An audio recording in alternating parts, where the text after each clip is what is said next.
Once upon a time, there was a little boy called Howard who loved writing stories. Little Howard dreamed of being a writer, and so he sat and wrote every night.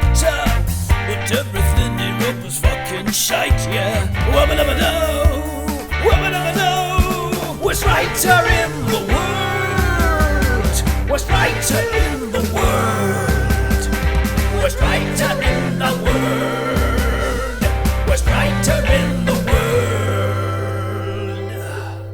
He's a stupid, suck-ass, rubbish writer. This week's plot so far is by Neil Starkey. Being sold to a dirty old man and the loss of her brother has turned Rapunzel a bit murdery and a lot crazy. Many years after killing her husband, parents and pretty much everybody in Mother Holler, a witch-esque Rapunzel strikes a deal with tenants in her childhood home for their first-born daughter. When the child is born as a boy, Rapunzel doesn't take it well and kills the parents with her signature spider-tainted food trick. That famous food, wine. Yeah. I mean, you know, in some ways she uses liquids, doesn't she? Because she used soup and wine. Yeah. So she is quite consistent. She's liquids. Well, it's the age-old question, isn't it? Is soup a drink or is it a sandwich? Yeah, absolutely. Do you drink soup or do you put cheese in it and Yeah. cut the crusts off? Yeah. Exactly. We'll never know. There's no way of you can answering. find out. Okay. Rapunzel then cuts off the newborn's tongue, showing she doesn't understand how vocal cords work. And then she cuts off the child's meat and two veg, showing she doesn't understand how girls work. 6 years on, the child is playing and eating a spider whilst Rapunzel talks real estate with her lawyer.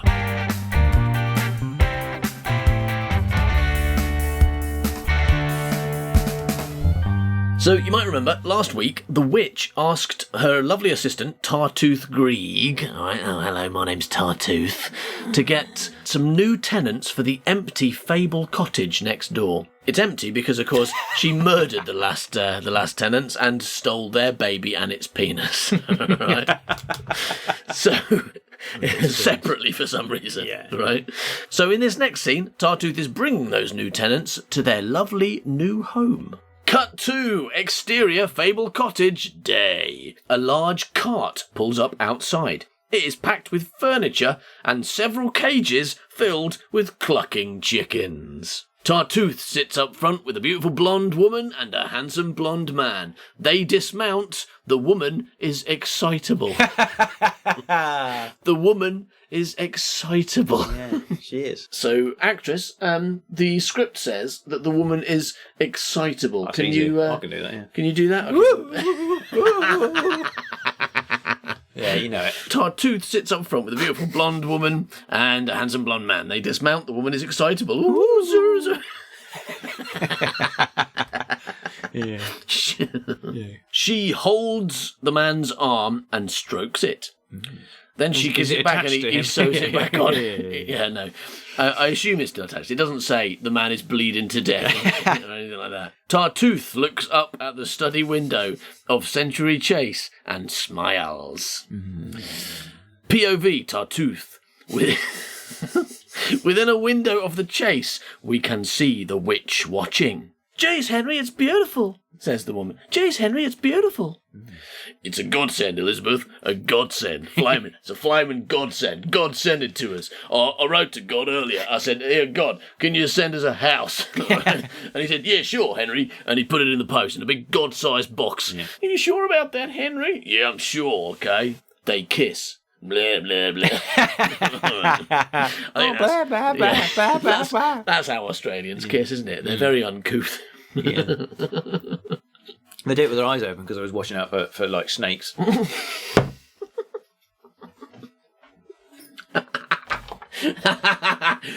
Canon. That is true. And any Australians who write and say that is definitely not true, you're wrong. All right. How would you know if you've got your eyes open when you're kissing? That's the paradox, isn't it? If you've got your eyes closed, then you don't know if the other person's got their eyes open, and you're just the only Australian who closes their eyes. Yeah. And if you've got your eyes open, then you're proving our point. So either way, it's true. Because you keep your eyes open because you look out for snakes coming and getting you. Oh no, flim flangling snakes, me.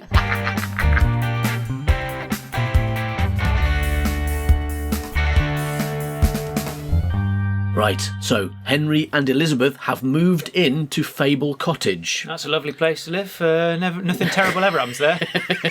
Yeah, that's true. Good luck to them. Yeah. Meanwhile, next door to Fable Cottage in Century Chase, there's the witch. Oh. And you may remember that baby she kidnapped and mutilated is now 6 years old, and she's named him Catskin. For some reason. Yeah, I can tell you the reason why. Oh, yeah, sorry, I forgot the writer was here. Yeah. Why is the witch named the boy Catskin? Well, it's obvious, isn't it? Because she's got some skin off of a cat and she's put it on his head. Look, if you can remember way back to episode 1, I said that a lot of the stuff, people and places in this were named after Grimm Brothers stories. Yes, the Seven Ravens and Mother Holle you mentioned, right? And Catskin is, in fact, a Grimm Brothers story. Is it? Yeah. Oh, okay. Apparently. Have you read it? I don't think so. Me neither. I read a bunch Me neither. since we started recording this, because I wasn't that familiar, but I've read a load of Grimm Brothers stories since we started this, but I don't think I read Catskin. It's a great one. It's brilliant. It's all about this boy that gets his penis cut off for no apparent reason. Okay. Brilliant stuff. Right, let's see what happens next, shall we? Mm-hmm.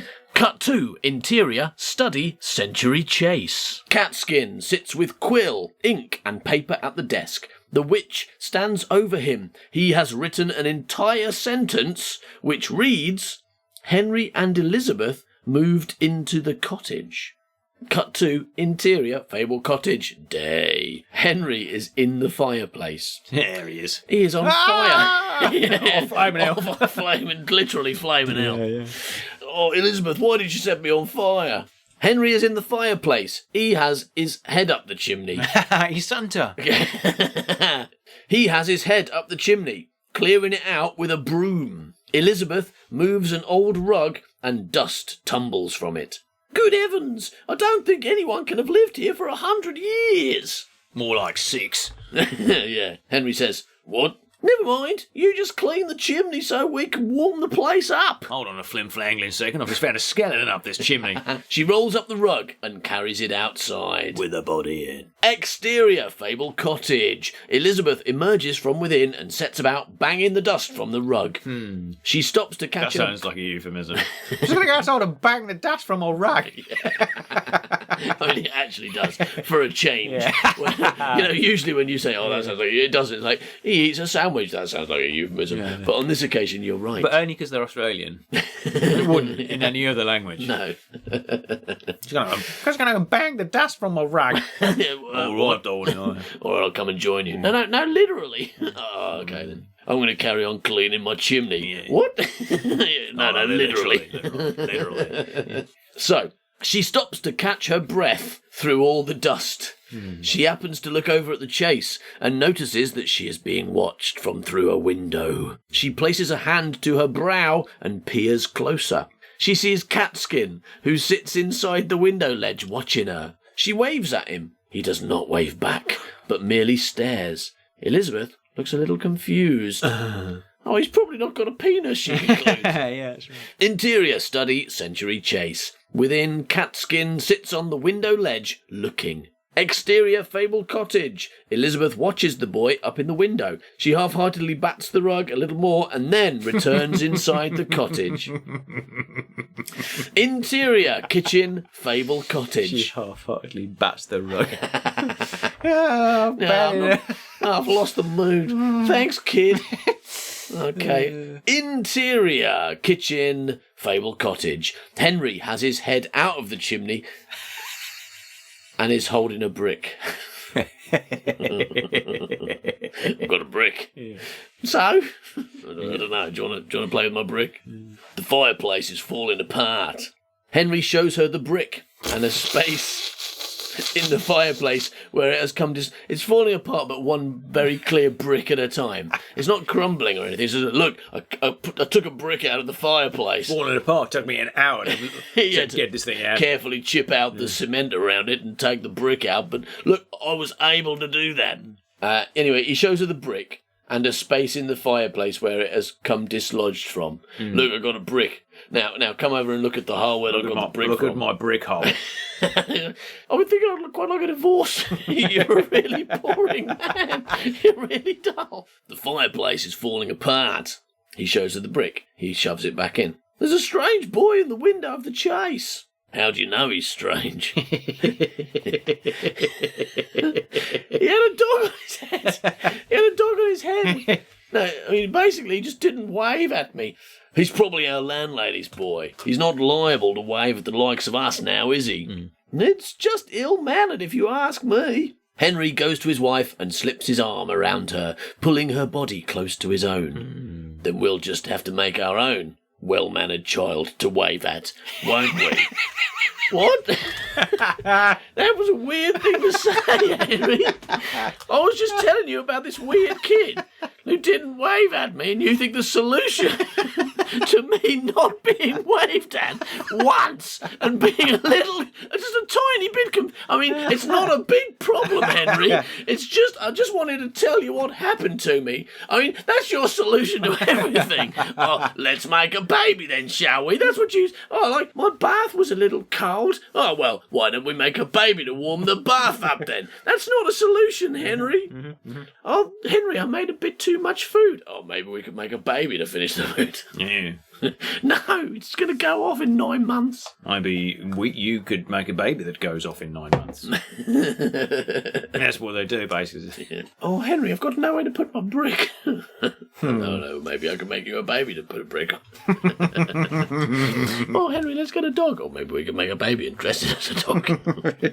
Oh, Henry, there's nothing for dinner. Oh, well, we could make a baby and eat that.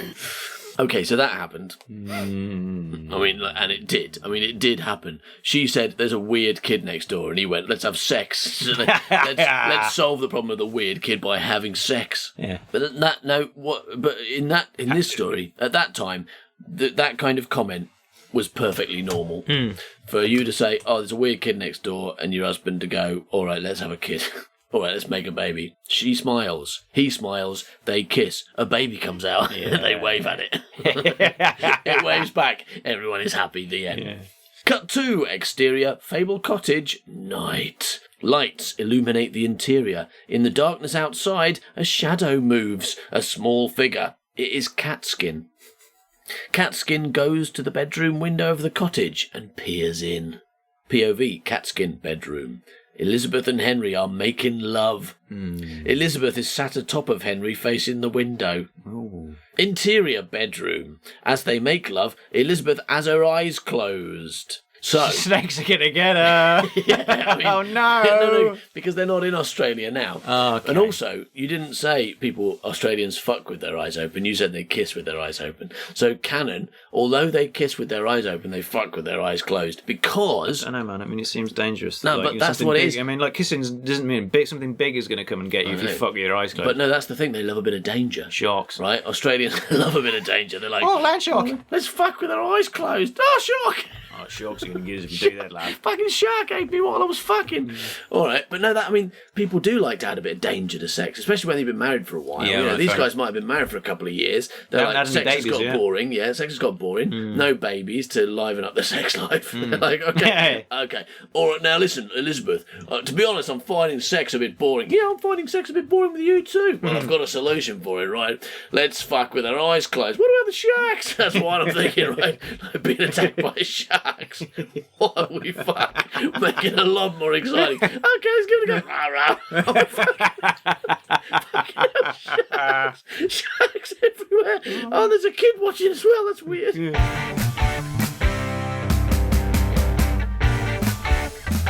Right, so Henry and Elizabeth are in their bedroom having sex. Nice. And Catskin is watching them through the window. Because what this script needs is more paedophilia. That's what you've decided at this point. That's reverse paedophilia, though, isn't it? Yeah. What is that called? Haven't had enough weird underage sex scenes. What we need is another one. Let's have a voyeuristic 6-year-old boy. Like 12 wasn't young enough for you. Yeah, but he's not getting involved. He's just a spy for Rapunzel, aka Lady Valent, isn't he? Okay, yeah. AKA the witch. Yeah. Yeah. AKA the mass murderer of Century Chase. Yeah, that one. AKA Spider Woman. Yeah. All right, let's see what happens next. Elizabeth has her eyes closed. Yeah. She opens them to see a pair of eyes staring at her through the window. Oh, yeah. She screams and covers herself up. Ooh. Yeah. Do you want to do the scream? Okay, thank you. Exterior Fable Cottage. Catskin moves quickly back into the bushes. Yeah. POV Catskin bedroom. Henry peers out of the window, but he cannot see Catskin. Henry is It's probably just a shark, love. Nothing to worry about. yeah, no. It wasn't a shark. It was a boy. I know what a shark. I know the difference between a shark and a boy. Sharks eat you. Boys look at you. It's worse. You know where you are with a shark. Inside the shark. Henry has stood on the bed, his manhood for all to see. Ooh. Henry is looking out of the window. His cocker. By standing on the bed with his massive wobbly cock just banging about the place, probably pissing. What Catskin sees confuses him.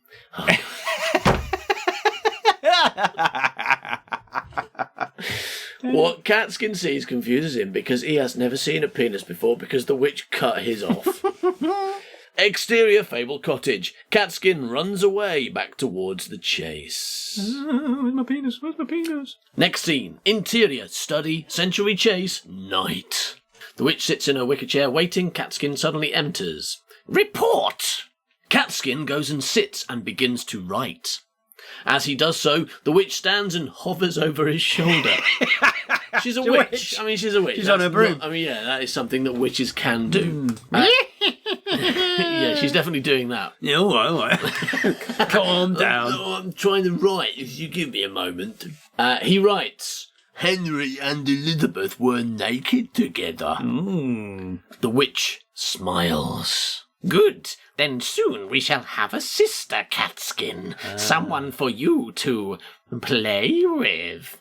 Cut to exterior Fable Cottage, late afternoon. Again, Catskin is lingering about the windows. Lingering about the windows. Yeah, so that's you'd think you'd notice that, wouldn't you? Oh, there's a kid lingering about the window. What do you mean lingering about the window? I don't know. It's just making sense. He's just kind of glued himself to the sill. Wait, what? I'll go and get the solvent then. We'll get rid of him again. Oh, I'm afraid he's used pretty tough glue this time. And he's nailed himself on. He's nailed himself to the window. How did he do that? That's weird. How do you nail yourself to something glass? I don't know. I think he's magic. Maybe he's Jesus. What? Yeah. That's the sort of thing Jesus would do, isn't it? Oh, you sort of prove that he's Jesus, so we should nails worship yourself to a piece of glass. Let's nail before him. Yeah, okay, let's nail before him. Yeah. Are you sure? That's what that meant, right? Maybe, because, like, if you use all the nails on yourself before they can nail Jesus up, then Jesus doesn't get nailed. And he's all like, thanks for stopping me getting nailed, you can go to heaven. Interior Fable Cottage. Elizabeth seems to be in a world of her own. Really? So she's found a magic door. Brilliant. That's brilliant. Yeah. Which world? The one from Avatar. She's yeah. like the blue people, they're being boring. Yeah, gluing themselves into trees. No, plugging themselves into other animals. That's plugging themselves into dragons. Not gluing themselves into trees. Some blue people are plugging themselves into dragons. Oh, bloody hell. How did I get here? So she's in Avatar, humming and smiling to herself. The front door opens and Henry enters. She runs to him and they embrace. Wow. What a loving relationship. How beautiful. Wait for it. Oh. Big news time, because Elizabeth says, I'm pregnant! Oh, right. Okay, yeah. I'm pregnant! Getting on with the plot. Fuck it, yeah. Yeah, straight in. Oh, remember that sex we had the other night with the sharks all around us? I do remember that. How could I Turns forget? out it was quite productive. What is it? Is it a girl or a boy? Because I promised the girl to the witch. To the witch up the road. What? So it better be a boy. Nothing. It better be a boy with an undetachable penis.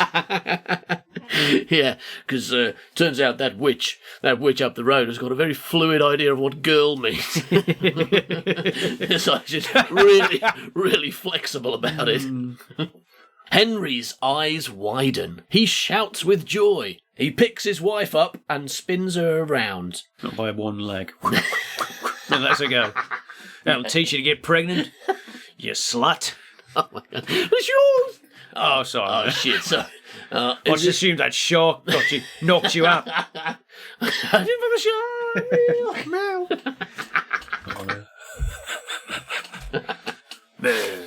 All right, so he's really happy. He picks his wife up and swings her around by her foot. Yeah.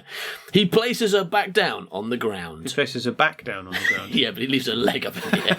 Absolutely. Yeah. With sudden decisiveness, he goes to the fireplace and removes the loose brick. I forgot about the loose brick. The house falls down. Oh, no, fucking hell. Was turned out it was a load-bearing brick.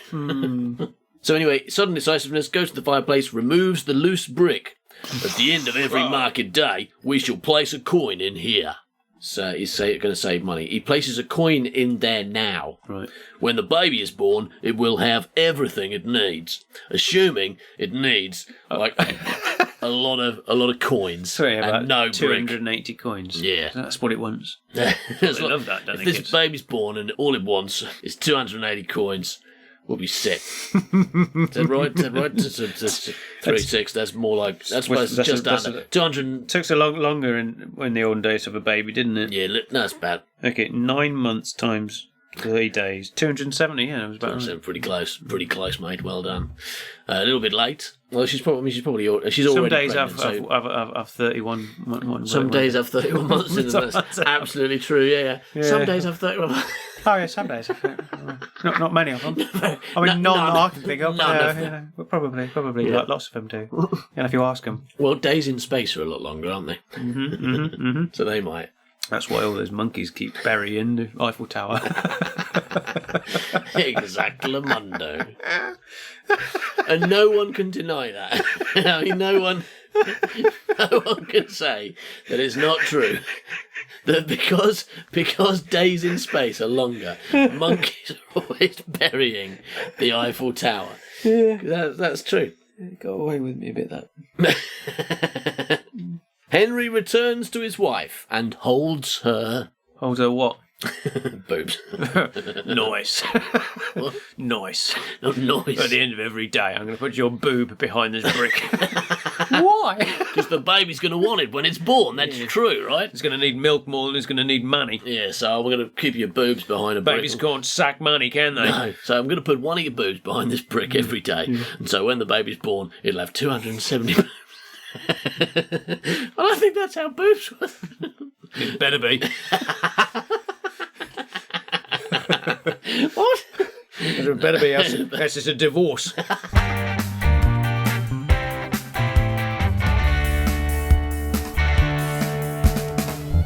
So, Elizabeth is pregnant. Oh, happy day. Yes, and somebody's going to be very happy about that, aren't they? Yeah, Elizabeth and Henry, probably. Well, I'm thinking of somebody else. Who Who else like, would be happy with about dark hair and a pointy hat? and a broom and flies to space? I can almost hear her sharpening her scissors. Oh, no. Oh, my God. It's like, oh, lovely. Oh, no, but maybe this one will be a girl and therefore she won't have to cut any bits off it. Right? Yes. All right, let's see what happens next. Let's.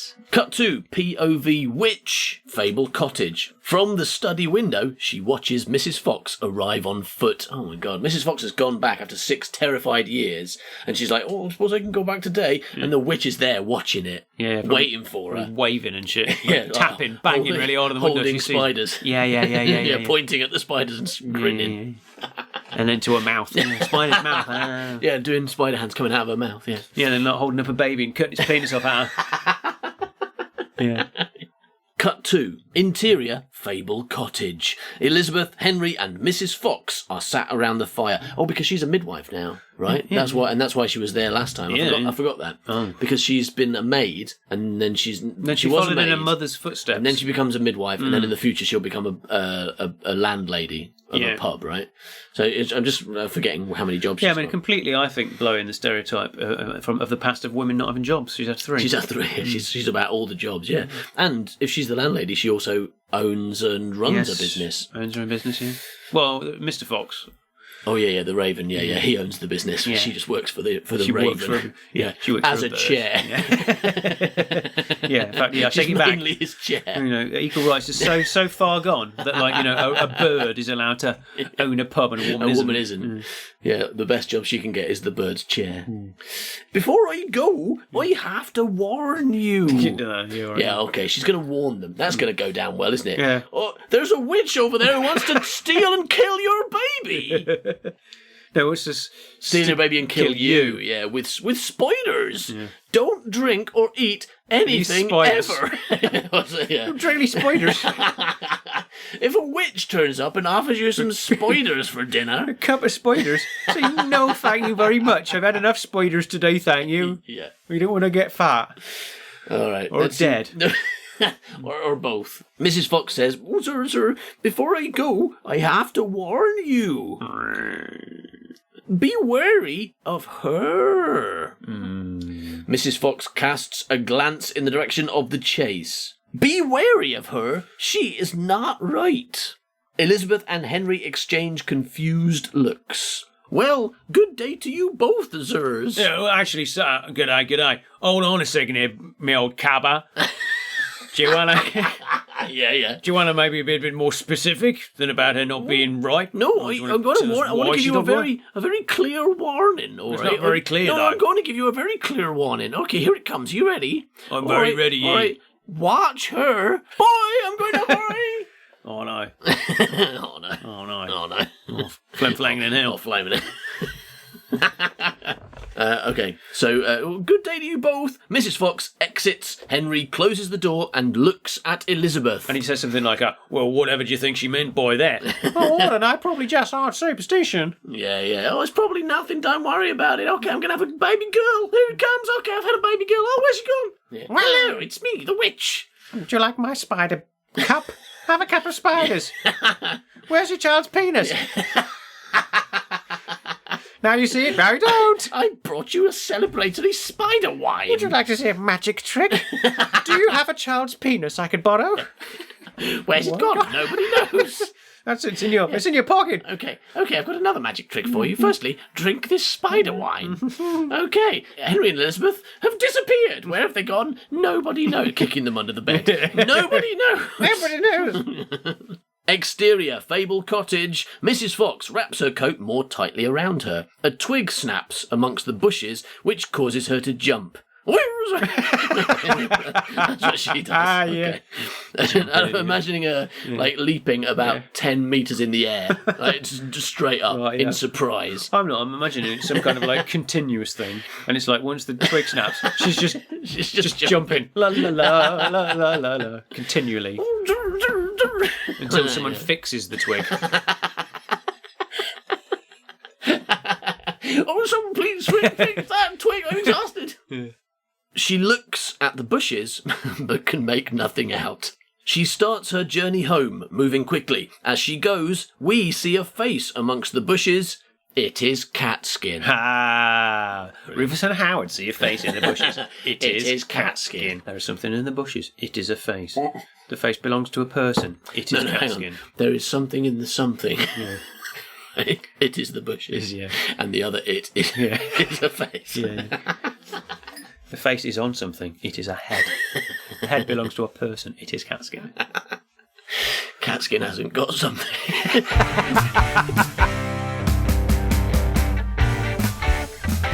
So, Mrs. Fox has given them a stark warning. She said, do not trust that woman next door. She's a wrong 'un. But hey, they're new people in this town, and if there's one person they know they can trust, who's that? it's the man who brought them here in the first place, the guy who found them this wonderful house in this beautiful town, Mr. Tartooth Grieg. Everyone trusts him. He's a lovely man. Good game, man. Yeah, okay. Give it a All right, next scene. Cut to interior bedroom, Fable Cottage, morning. Henry and Elizabeth are in bed, dozing, when there is a banging at the front door. Henry emerges from the bedroom, opens the front door. Tartooth is outside, smoking a pipe. He smiles a tarry smile at Henry. All right there. I'm Tartooth. Mr. Grieg. Mr. Grieg. So this must be Tartooth Grieg then. Mr. Grieg! Good morning, Henry. I do hope I didn't wake you. Only your landlady, my employer, Lady Valen, is of the understanding that your dear wife is with child, and wished me to send her congratulations and to give you this crib. I mispronounced it. Look, I saw the wrong vowel. She doesn't want me to give you a crab. That would be strange, wouldn't it? Yes. She asked me to give you this crib full of crabs. This crib full of crabs and spiders. No. She didn't say that. That's it, Bruce Forsyth. Yeah, that's it. Yeah, that's right. She asked me to give you his card and ask you if you think it's going to be higher or lower than the one before. What do you think? Yes, okay. No, she asked me to give you this crib, which she hopes may be of some use to you. Mr. Grieg gestures to a beautifully crafted and finely painted crib full of crabs that sits Made of gold. full of diamond-encrusted crabs. Mr. Grieg gestures to a beautifully crafted and finely painted crib that sits behind him. Henry's eyes light up. Magic. Elizabeth comes from the bedroom. Who is it, Henry? It's Mr. Grieg. He brings a gift from Lady Valen. Will you come inside, Mr. Grieg? Yeah. Good game. All right. I thank you, but alas, no. I am a very busy man, and am required elsewhere. I've got some very creepy things to be doing in the town. I've got to ask Andrea to give us a twirl.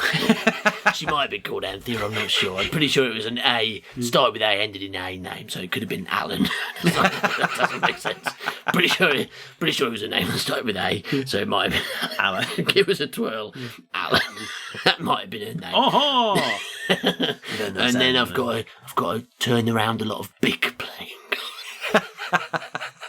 So out of date. These references are so out of date. Who's going to get that? I've got to go and turn around some big playing cards. Who's going to understand that? Especially with my terrible Bruce Forsyth impression. We're doing a show that's listened to by people all over the world, right? All over the world. And I'm referencing British game shows from the 70s and 80s with Bruce Forsyth. Oh, my Fuck's gosh. sake.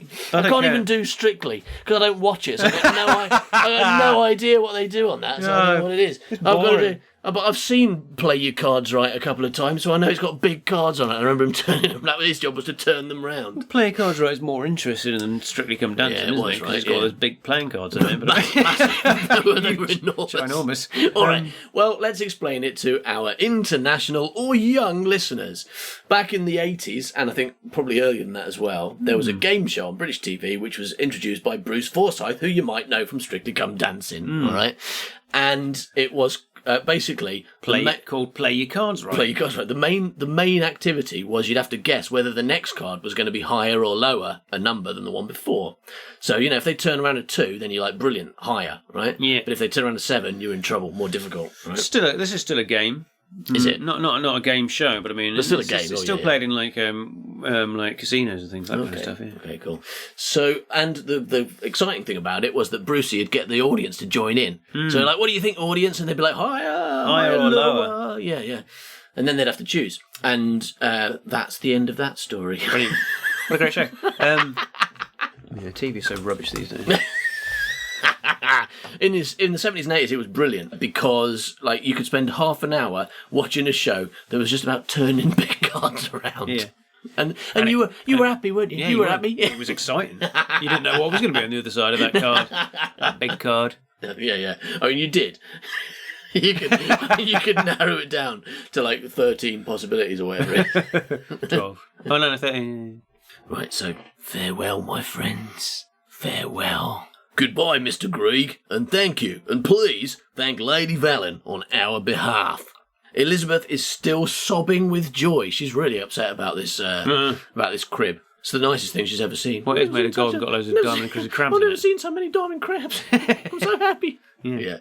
Henry, Elizabeth is very happy and says goodbye and thank you, but she's crying like a woman at the moment. You'll have to excuse her. She's like, if you can hear through the snot, she's saying, I've never seen so many diamond crabs. She's really pleased. She's always wanted a diamond crab farm of her own. now she's got one.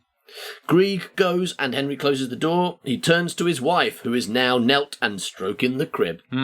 He smiles at her. She looks up through her tears and smiles back. It's perfect. I'm so happy. It's just that they all turn Birmingham eventually. Hi, blokes. It's perfect. I'm so happy. So Birmingham.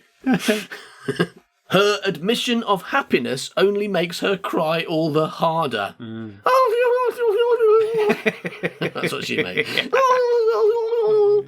And Henry cannot help but laugh. You stupid crying woman.